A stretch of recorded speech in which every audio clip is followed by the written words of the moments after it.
At times, the forces of nature can be savage and destructive, changing or destroying whatever is in their path. And at times, those forces, while not violent, are slow and relentless. Surprisingly, these prolonged and persistent changes often cause the most far-reaching consequences. One such phenomenon was occurring right here in Queensland as recently as 1985 at the mouth of the Narang River. While the river was always a haven for people in boats, the violent, ever-changing river mouth proved a dangerous obstacle. The old Southport Bar at the river mouth was notorious for its fickle and violent conditions, which claimed many small vessels over the years. The bar was very unstable due to the large northerly sand drift along the shoreline. It was obvious the river mouth was also continually moving northward. In 1840, the river entrance was as far south as Broadbeach, in fact just north of where Jupiter's Casino is now situated. As recently as 1927, the river entered the ocean where the SeaWay car park is now located. Continued movement of the mouth of the Narang River caused erosion on the southern extremities of South Stradbroke Island, including destruction of a number of holiday and retirement homes in 1937. The continuing northern movement of the river entrance meant that by the year 2050, it was estimated that the entrance would be between Runaway Bay and Paradise Point, and the township of Kurrajee on South Stradbroke Island would have been endangered. It was clear that the relentless shifting of the river mouth presented a serious problem to the residents of the coast. This natural phenomenon also limited the recreational use of the waterway due to the constant infilling of sand into the Broadwater. The challenge was to stem the movement of the river without causing environmental damage. The task was thoroughly researched, and drawing on the best expertise available, an effective and innovative solution was proposed. Research had already found that because of the magnitude of the northward drift of sand along the coastline, some 500,000 cubic meters per year, any scheme to stabilize the entrance would require a commitment to artificially bypass sand across the river in perpetuity. The final report also established a number of parameters which would be used in the final design of the scheme. The Narang River Entrance Stabilization Scheme called for the closure of the existing river mouth and the construction of a new passage some 700 meters to the south. The new entrance would be shielded by two massive training walls, angled 15 degrees north of east to reduce the entry of ocean swells. The southern wall would extend some 600 meters offshore. The northern wall would be 200 meters shorter and situated 320 meters to the north. The scheme also called for the construction of a sand bypassing system to intercept the sand moving northwards along the spit and transfer it to South Stradbroke Island.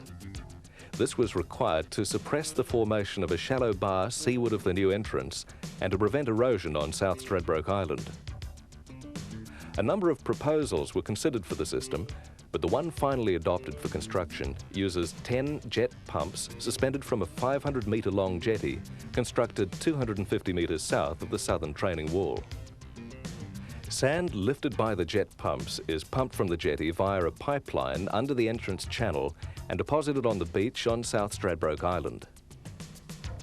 Having developed and thoroughly researched the scheme, the next step was to implement the building program. The massive training walls projecting out into the Pacific had to be strong enough to withstand cyclonic seas. They were constructed of armor rock and filter layers surrounding giant concrete cubes. The aprons of placed rock guard against erosion. If erosion occurs at the outer edge of the aprons, the edges relocate into the eroded seabed and prevent undermining of the breakwater. Building the training walls was a huge job for the workforce who knew the strength of what they were building would determine the success for the project. The work on the walls involved quarrying, hauling and placing 1 million tons of rock alone. This was supplied from some 20 quarries situated between northern New South Wales and Brisbane. Haulage contractors worked to tightly controlled schedules to deliver the massive load of rock, with 70 trucks making about 60,000 trips over a 16-month period. The key pieces of the walls, the huge concrete blocks, were constructed on-site, being precast to specific design requirements. The project required 1,400 25-ton and 3,000 20-ton blocks, all of which were cast on-site. While the training walls pushed outwards, a major dredging program was initiated to construct the new entrance channel between the walls and new access channels in the Broadwater. 4 cutter suction dredgers operated for 21 months, shifting 4.5 million cubic meters of sand. Dredging was an around-the-clock affair, with regular checks of cutting gear and maintenance taking place on the water. Dredging of the channel continued until, with the breakwater complete, breakthrough to the sea was achieved. Dredge spoil was by then being used to close the old river mouth. This operation was completed as dredging of the North Channel proceeded. While construction of the training walls and dredging works were taking place, construction of the sand bypassing system was also commenced. The first step was to construct a jetty out to sea through the surf. Installation of pumps and pipe work was then carried out, including the discharge pipeline to South Stradbroke Island. The pipes were welded together onshore and pulled under the new entrance channel through sleeves in the rock walls. As part of the whole scheme, a new island had to be built in the Broadwater in conjunction with the dredging works. Wave Break Island was reclaimed immediately inside the mouth of the entrance to protect the beaches of Labrador from the effects of waves rolling through the new entrance. Over 1 million cubic meters of sand was required for the building of this man-made island. As an environmental measure, vegetation was planted to prevent erosion. In May 1986, this triumph of planning and engineering, the Gold Coast Seaway, was opened. It was a gala affair, matching the magnitude of the $50 million achievement itself. The Gold Coast Seaway had given nature a helping hand. The Narang River entrance had been stabilized. The Narang River entrance stabilization was the first such scheme in Australia to give proper attention to the natural beach processes. The success of the project has been recognised and is now world-renowned. The spin-off benefits of this major project for both the Gold Coast and Queensland have proved invaluable.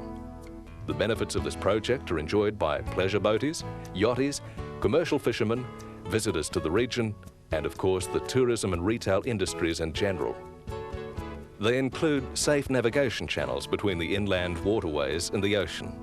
Sanding up of the Broadwater has been eliminated. Increased tidal flow in and out of the Broadwater has improved both water quality and fishing. Large areas of parklands have also been created. The Gold Coast has become a mecca of boating on the East Coast. Queensland Transport, continuing to manage and improve the public amenity of the waterways of the Gold Coast.